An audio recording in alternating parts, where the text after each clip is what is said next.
What's up, everybody? Welcome to Inside Web3 Gaming at GDC. For ESR 24/7 Esports Network, my name is AJ Kirsch. I will be your host, and we are here at the Game Developers Conference in San Francisco, where the best and brightest game developers from all over the world flock to discuss and create the future of gaming. For a lot of these developers, Web3 is the future of gaming. For a lot of these developers, though, they wouldn't touch Web3 with a 10-foot pole. But we've got exclusive interviews lined up with the founder of Cello. We will be lounging with Gala Games. We will be dropping by the Polygon booth here on the expo floor to discuss the past, present, and future of Web3 gaming. I personally think it's the future. I think it brings a lot of exciting things for players. When you can have so many people coordinate and do something big and ambitious like that. As a gamer, I don't care how that happens. As a technologist, I think the best path to that involves Web3. Really creating this identity that has really resonated with a lot of the people. At an early era, so we talk about Web3 a lot. But So I want to use those incentives of smart contracts and blockchain. I think we're at the dawning of a new era. The way we connect with one another, the way we share value and exchange value is going through a tremendous evolution. And I think we're approaching a time of greater symbiosis between builders and creators and communities where everyone feels like they're actually in it together, they own it together, and they're co-creating it.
A 4-player blockchain board game.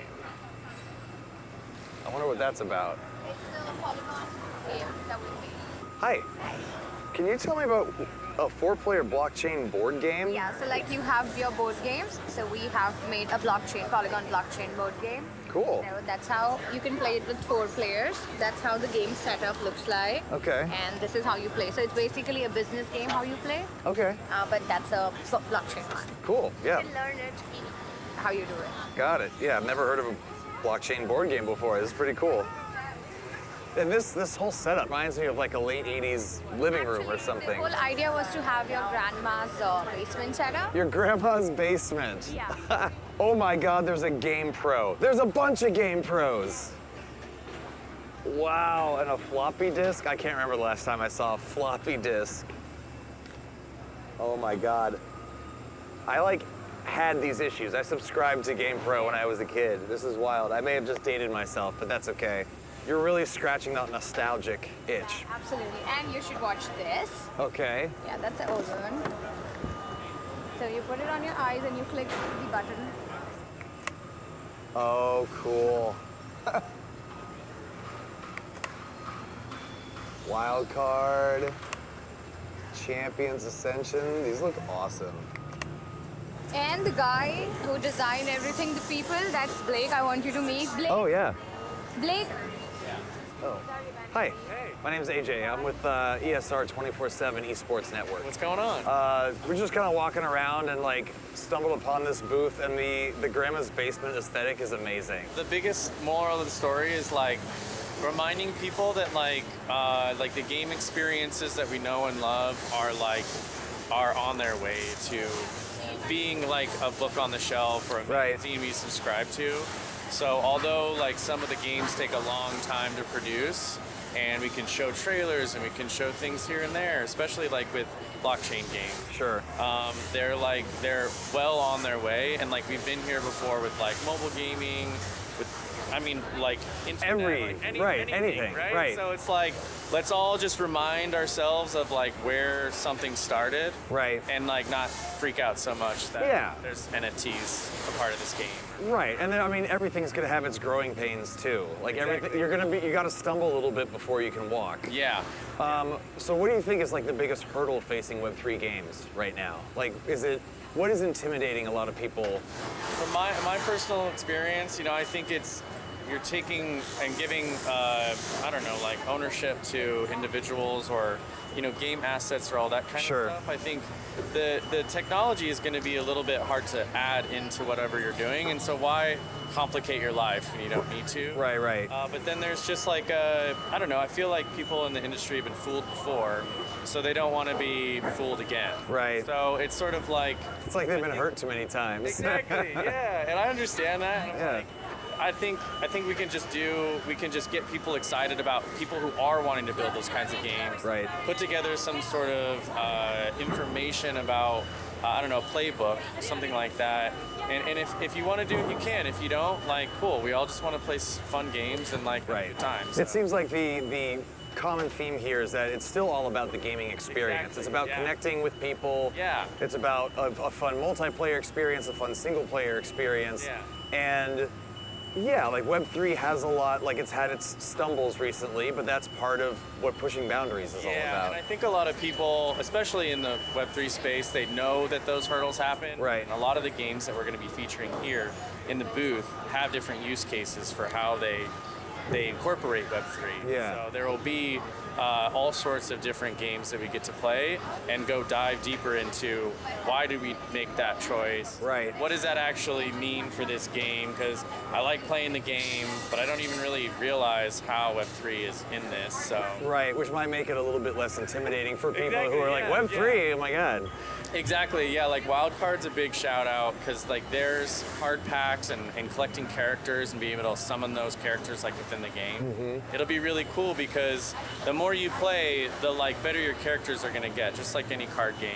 Right. The more time you put towards it, so being able to interact that in a digital space and like with really good graphics and I don't know, a fun angle of like what they're building, it's really exciting. Right, and again, ultimately all contributes to a fun gaming experience. Absolutely, yeah, that's like what we want to focus on the most is like, at the end of the day, like let's just play some games and have a good time. We were literally thinking about getting crushed up beer cans and red cups and pizza boxes to be like, a fun time was had here. Right, like, know?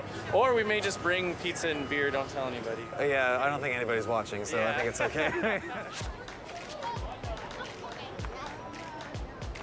The line has been super long thus far. How long have you been waiting in line? It's been about an hour.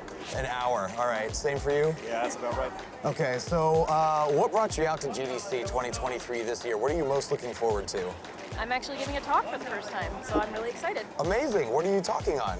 My talk is called Sounds as Intended, Quality Assurance in Game Audio, and it's about the relationship between audio and quality assurance, how to build a strong relationship, and how to make your game sound better. Amazing. I love that. And then what brings you out to GDC 2023? Yes, well, I'm a teacher. I teach game development, and I come out here to learn, to be honest. I can't imagine how excited you are for GDC 2023. What are some of the things you're most looking forward to? Well, I'm looking very forward to the expo and the Game Awards show. What was it about those two events that got you excited for this year? Well, the thing I really like with the expo is being able to play other people's demos, connect with other artists, gamers, just really connecting with a little bit of everybody. I feel like, there's a lot of game developers that are just very hidden within their studios, caves and whatnot, and networking events like this don't come along too often, so as a game developer myself and designer, I gotta check it out. Yeah, well put. So what do you prioritize then when it comes to character design? Well, for character design, I think, simple but effective. That's why people recognize Mario or Pikachu or Kirby or Sonic. Anyone that's just, things that kids can easily draw, but also things that, adults who are fans, they can, express their creativity in other ways, like cosplay. We're doing a reception tonight with Epic Games, actually right up here at the Marriott on the top floor. We've got a couple hundred people coming to that. We've got another event we're doing with AWS Game Tech tonight as well, and Women in Games over at the Twitch headquarters. So So we're running back and forth, and then tomorrow night we've got an executive dinner that we're doing with a bunch of the execs from a lot of these AAA studios. Wow, so your schedule is absolutely packed. Pretty packed, yeah. Really looking forward to making connections, possibly finding a publisher for our game Unstable Scientific, and just generally learning more about how the industry works. This is actually the fastest the line has moved since any of us have been here. So that's very refreshing. So we're a company that helps game developers speed up their software builds and get their games out on time. I'm the head of community for Incredibuild, so we're out here to meet pretty much all these people in line, all the people inside. I feel like I've come here to expand my network to work with people on an indie game that I'm currently working on at the moment called Project Access. What can you tell us about Project Access? Oh, access denied. So we're working on this game, Unstable Scientific. This is the card for it. And it's an indie pixel platformer where you play as a physicist. He's in exile on a mysterious island, and he's collecting resources and rescuing other scientists in order to build up his lab. Partly kind of like a MGS5. I don't know if you've ever played it, except instead of soldiers, it's scientists. It revolves around 3 soldiers/students who were raised by a guy who has the power to control metal of all sorts. And their goal is to raid a city and subjugate somebody who has the power to extract nightmares from other people. Wow. So I gotta say, that is one of my favorite things about GDC so far, is that we are getting so many innovative ideas for games, so many innovative concepts, bunch of exciting things happening here at GDC 2023. We're here to talk to you guys about Web3 and gaming and what that all means and what digital ownership means for players. Who here in the room would consider themselves sort of familiar with Web3? A lot of people. Who here would consider themselves like total, complete newbies? And there were some people who were very quick to raise their hands, and you were like, great, I'm glad you're here, because we have to have the conversation. Right, the conversations have to happen. It absolutely has to happen, and you know, Web3, and this is so critically important for people to understand. Web3 is one of the only places in the world where you as an individual can have a profound impact on the direction or trajectory that a project takes.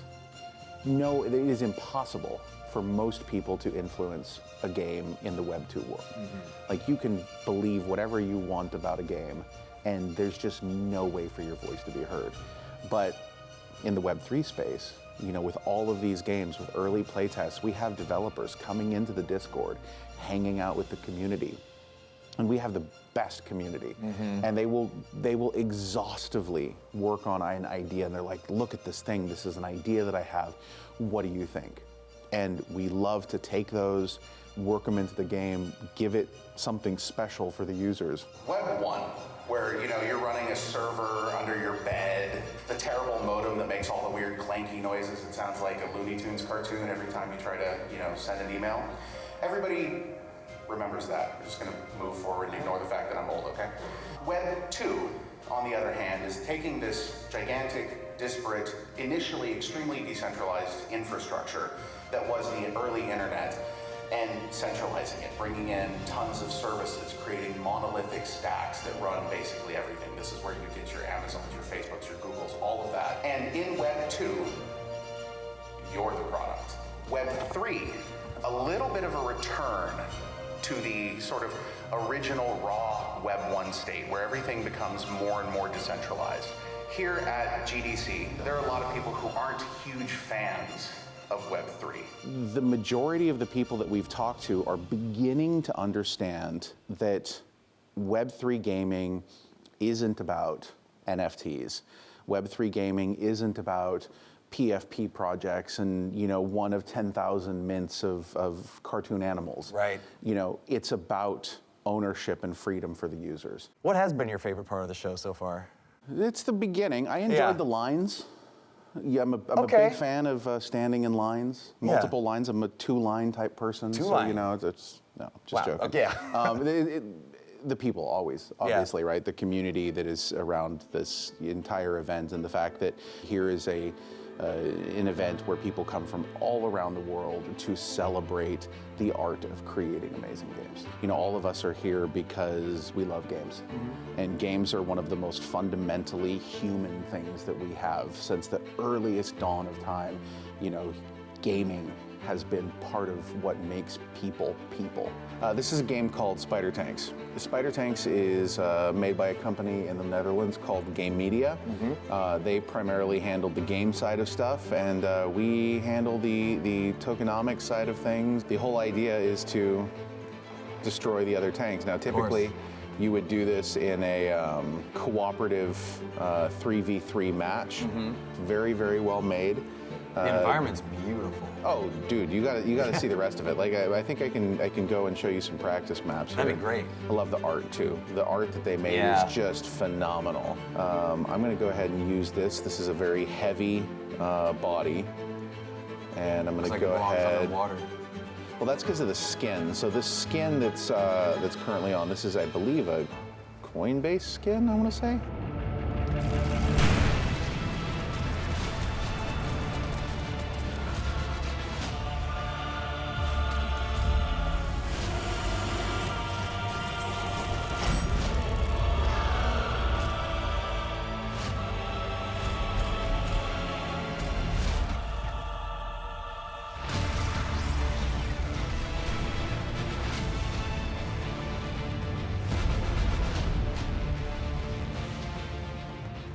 Within those amazing games gives reason for people to share amazing experiences with each other. Absolutely. And one of those experiences is still very much in its infancy, and that's Web3 gaming. Correct. Very much in its infancy. Very much in its infancy, which means it's kind of going through some growing pains right now. Absolutely. It is not yet well received by the vast majority of the gaming community. I grew up on Web 2. I'm gonna miss it.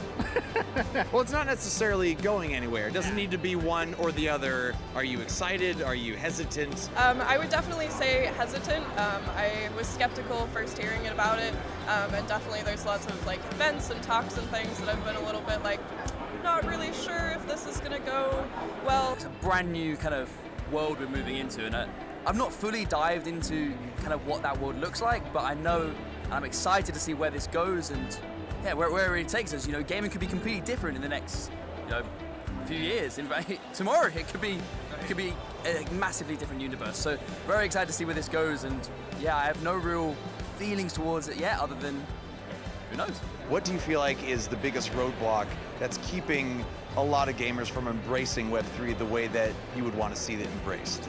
I think it's basically just education and learning new, easy ways to build. And one of the reasons we're building Golang is because so many developers already know the language. We actually do have some Web3 games deployed on our platform, but the unfortunate reality that we're seeing today is the usage is not quite there compared to some of the Web2 games.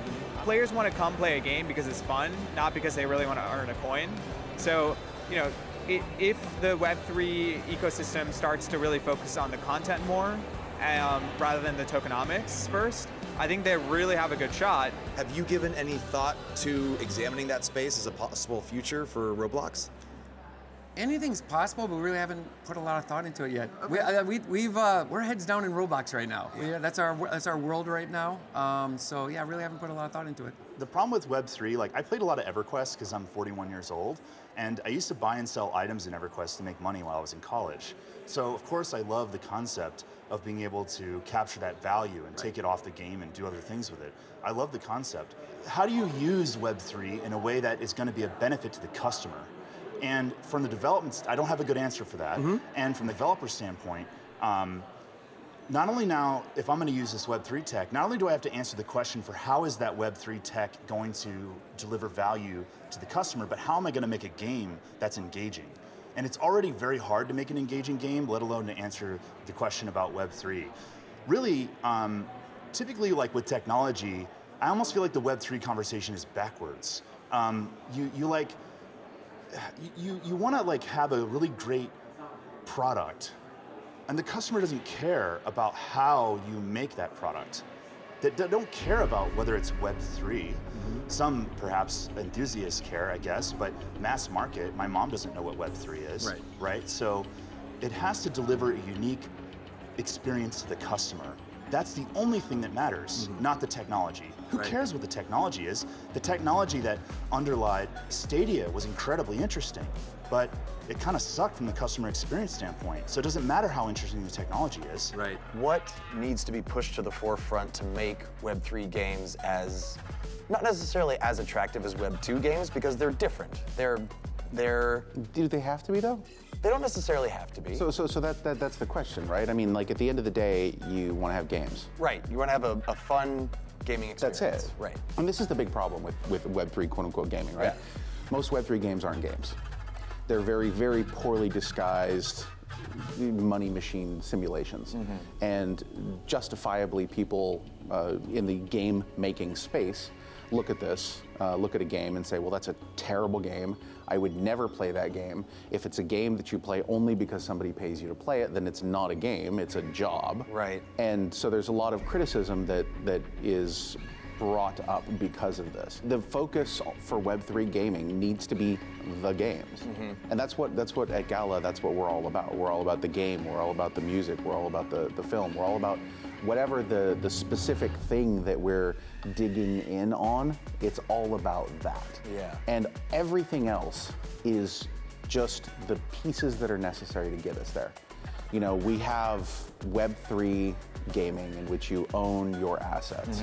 Okay, now this isn't because, you know, we're huge fans of the concept of NFTs and the high friction onboarding processes. We're not. We just believe that if you buy something, if you spend money on something, it should be your thing. Right. And that's a very simple, basic concept for us. And it's something that we believe wholeheartedly in. If you look back at the history of gaming, you know, I remember back in the day when, you know, multiplayer gaming first became a thing, right? You had TCP/IP, right? And we'd have a LAN party, and everyone would bring their computers, and they'd drag them all in. Right. And, you know, you have a dolly with your tower on it and stuff like that, and 3 people to move your gigantic CRT and things like that. And it would take you 4 hours of fiddling around with your internet connections, your TCP/IP settings and things like that to get to the point where you could actually play a game for half an hour. And that was the fun of it, right? And then actual multiplayer gaming, online gaming became a thing. And there were people who were like, nah, I don't know if this online gaming thing, I don't know if this is gonna work. Right. Yeah, I don't feel very good about this. And then later there was free to play. When free to play came along, it was really looked down on. Everybody was really skeptical. It seemed very extractive, all those early games, and then the space matured, and now it's sort of the norm. And I think that's going to be the same thing with Web3 gaming. So what are we going to call it? I think there'll just be games, and it'll be the assumption that if they're in-game items, it'll be on the blockchain. It just makes a lot more sense. So hopefully those are the conversations we're having in a couple years. It's just all about the games. And we don't have to talk about, oh, what are you doing on the blockchain? People will be very used to it. What you're eventually going to see is that ivory tower intellectual terminology surrounding it, like, oh, this is a Web3 game, and you know, blockchain, and your mnemonic key phrase, and all of that is going to fade into the background, and it's just going to become a part of the tech layer. And you're going to have games in which you own your assets, and games in which you don't. Right. And you get to choose, but it's just simply part of gaming. And that's where I want to see this go.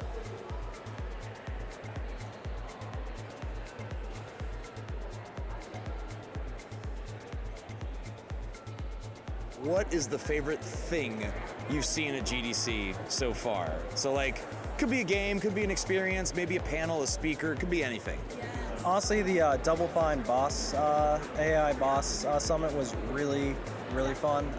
Love that game. It was my personal game of the year when it came out. Nice. And that was really fun. And also that Bomb Rush Cyberpunk game over there, super fun game as well. Cool. I do like the Double Fine one, but I was actually more surprised of the climbing one. As a fellow climber, it was nice to see something different that you might not normally see in a game industry. So to me, that was a really good surprise. Well, I'm here to meet some developers and help bring some new gaming developers into Web3. Now, what is it that you specifically and that Gnoland contributes to Web3? So we're working on a new project called Gnoland. It's founded by Jay Kwan, one of the founders of Cosmos and Tendermint. And we're right now doing Game of Realms, which rewards developers for building smart contracts in Golang. And it's just very exciting, and we're looking to bring new developers into the ecosystem. Now, for those who don't know, what does a smart contract mean exactly, and why is that beneficial? A smart contract is basically a way to own your avatar or any other items in a game, for example. Web3 uses blockchain technology and NFTs to define a new MMORPG experience. Players will have full ownership of their items and will be able to freely trade and transfer them. We expect this to create a new game economy. This strict limitation on item quantities may result in a slightly different experience for each player. Item farming is no longer as self-centered, and you will have to compete with other players for some of popular items. You brought up inflation in Web3 gaming. How has inflation become an issue? 게임에서 유저가 플레이할 때마다 아이템이 늘어나기 때문에 유저 수에 비례해서 아이템이 많이 늘어납니다. 근데 유저 수는 항상 유동적이라서 아이템 수가 예측 불가능하기 때문에 그것이 가장 기본적인 인플레이션 위험의 시작입니다. Yeah. So how you should be thinking about inflation is if you look at a normal game and how that works, the number of users ultimately defines the number of items that's going to be in the ecosystem. So if you have more users in a game farming for more items, at the end of the day, you're going to have more items. But then the key question to what the current day gaming has in place is that you can't really predict the number of users that's going to be in one game at the end of the day. And ultimately, you have a question mark to how many items will be in your ecosystem. I see. And so then with MapleStory, what steps are you implementing in MapleStory to correct and hopefully ultimately eliminate inflation altogether? 그래서 유저 기반으로 아이템이 생성되기 때문에 저희는 이것을 없애고 서버 기반으로 생성될 수 있는 모든 아이템을 미리 정해두고 유저들한테 이것을 나눠줄 계획입니다. 그래서 우리는 한정 수량 생산이라는 시스템을 도입해서 메이플스토리 N에서 이 문제를 해결하고자 합니다. So the way we want to tackle this is in the current day gaming and the structure, the item is generated basically based on the number of users, but then we want to limit that and we want to introduce a limited quantity item generation structure, which predetermines and distributes the items on a predetermined schedule and a predetermined quantity, ultimately controlling the number of items that will be released into the ecosystem. We think, first of all, Web3 is still at an early stage. Sure. Like it's at an early era. So we talk about Web3 a lot, but we believe that that's a paradigm shift from Web2. So because it's about the full ownership of gaming assets, of NFT, and of all your own data. That's very important in Web3. So the reason that probably it's been a little pushback because the first thing is people are focusing on the financial effect on tokens and crypto, not really the blockchain technology itself. So the second thing is about infrastructure. So we talk about layer 2 rollups a lot because we want that the infrastructure to build properly before the massive adoption. So it's quite difficult for a normal user to adapt to like how to have a self-custodial wallet, right? How to buy an NFT. So there is it handles the massive adoption. But we think that it just takes time to build up everything. Not really we as a VC ourselves, although we do need to care about the ROI, and it turned out to be a good return for the last cycle because we invested in the sandbox. But it's equally important to be more patient, to build with those founders. So that's also one of the mission of Mindfulness Capital. So we build together, incubate together. Right. So we are looking forward to it, and we believe that it will pay back eventually. But just along the way, that it still has a way to go. Right. It seems pretty exciting to me. Yeah. Like the whole concept of being able to own the things that you get into a game, right? Like I've spent probably thousands of dollars on Fortnite. If I owned all those skins and I could sell them back, that would be like super advantageous for me, right? Sure. So like, also like I feel like in games like World of Warcraft or games like the huge MMOs where you have like an online currency, there's already like a black market for it. Yeah. You know, people sell that stuff. So I feel like just like kind of legitimizing that and like having the power come back to the players is probably like a good idea. So what's Alien Worlds? Well, Alien Worlds is a multi-chain gaming metaverse with 6 competing planetary DAOs. There's individuals, and the planetary DAOs compete for scarce in-game resources in the form of a fungible token called Trillium, which powers the in-game economy and the DAO governance system. Dallas Johnson, that is a hardcore sheriff in the Wild Wild West coming into the Web3 saloon to bring law and order to the Web3 gaming community. What do you say? Well, it's decentralized law and order. It's whatever the community wants. So it's not up to me to say what's good and what's bad and what's lawful and what's unlawful. We're giving the tools to the community and they decide what they want to do. Okay. That's fair enough. Since the game started about nearly 2 years ago, communities have formed around each of these planets to form a voice. And they're all a bit interesting and draw different people to different planetary communities for different reasons. We're all leaning towards decentralization, and we actually care about like true decentralization. So when we see the planetary DAOs come together or maybe fight between each other, whatever happens, it's like, great, this is decentralized governance in action.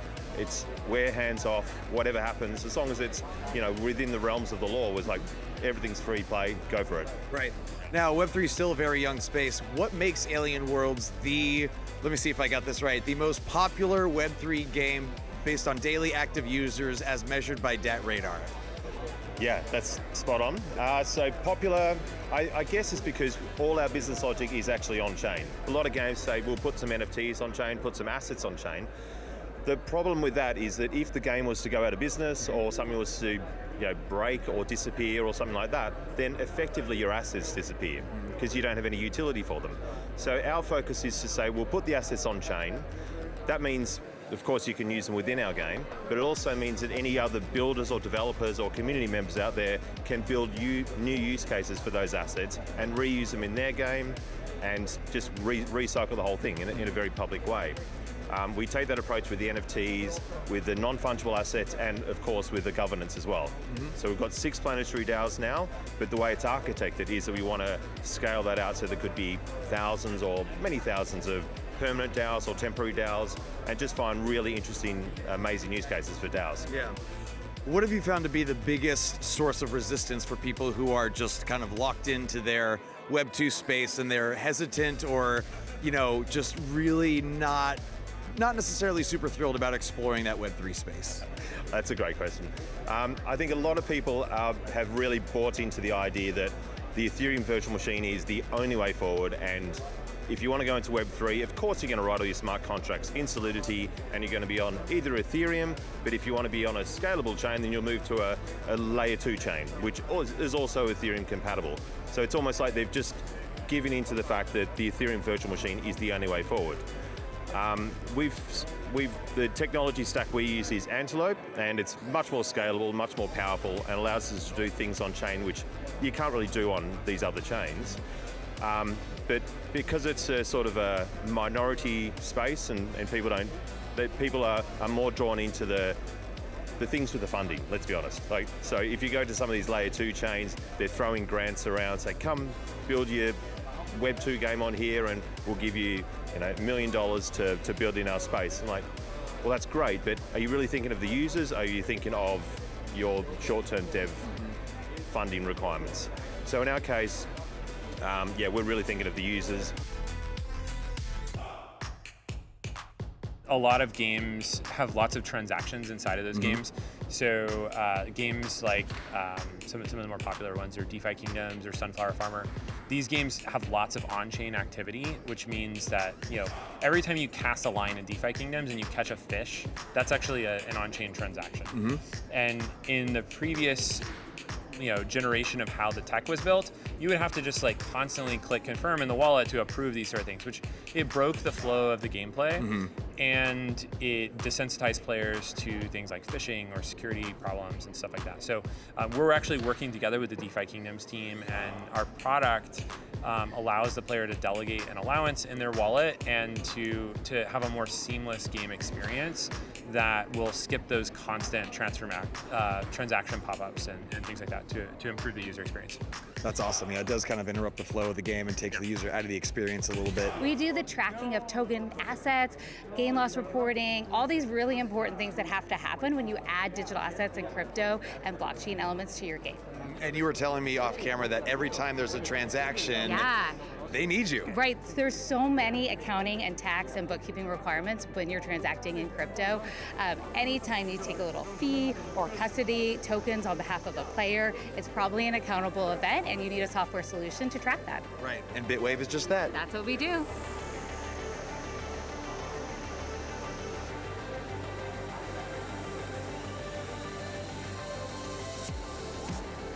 NFTs represent the assets or the skins that you can own and then you can trade later on in a different decentralized marketplace. What was your big takeaway from this panel here? Because quite honestly, a lot of this went over my head. So what can you tell me about what we just heard in there?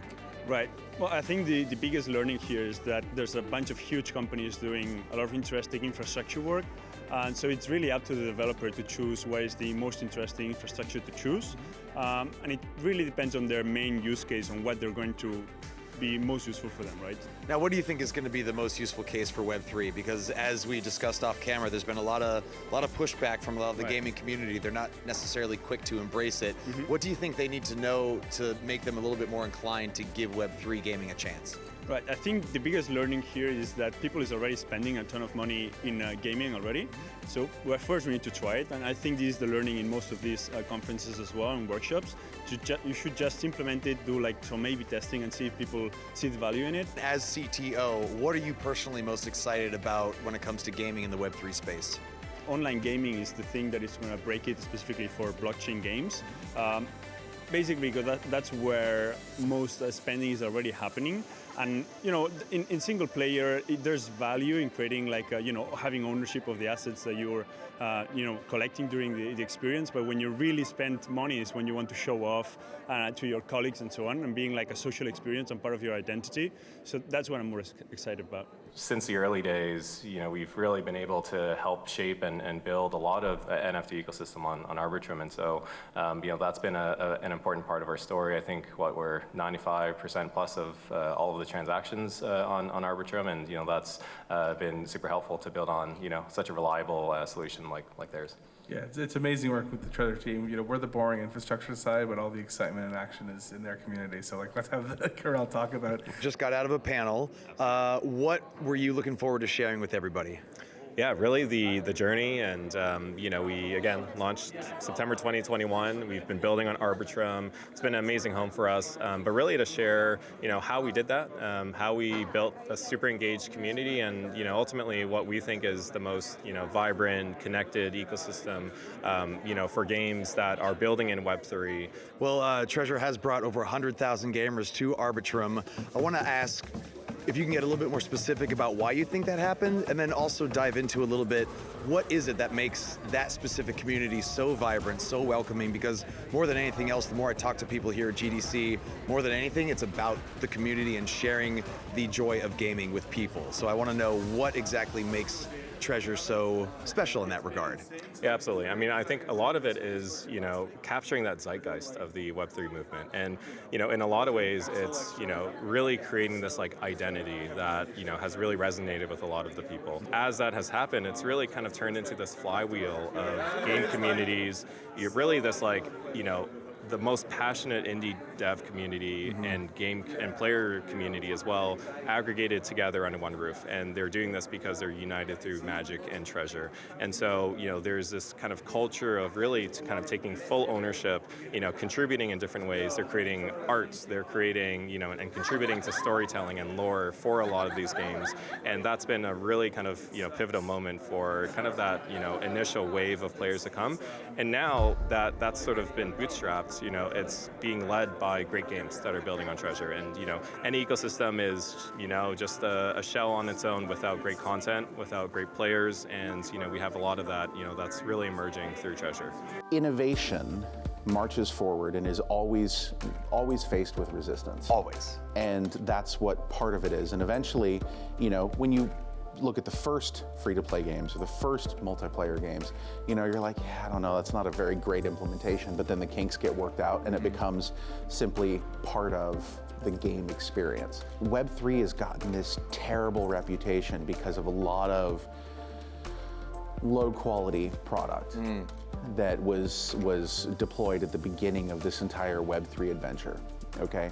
And game developers understandably dislike that and get, there's a lot of pushback around some of these specific issues. And so, but that doesn't mean that's what it has to continue being. Right. And I think that's the critical thing is it's like, look, yes, that was not ideal. We all agree that was not ideal. That's why we're in the space.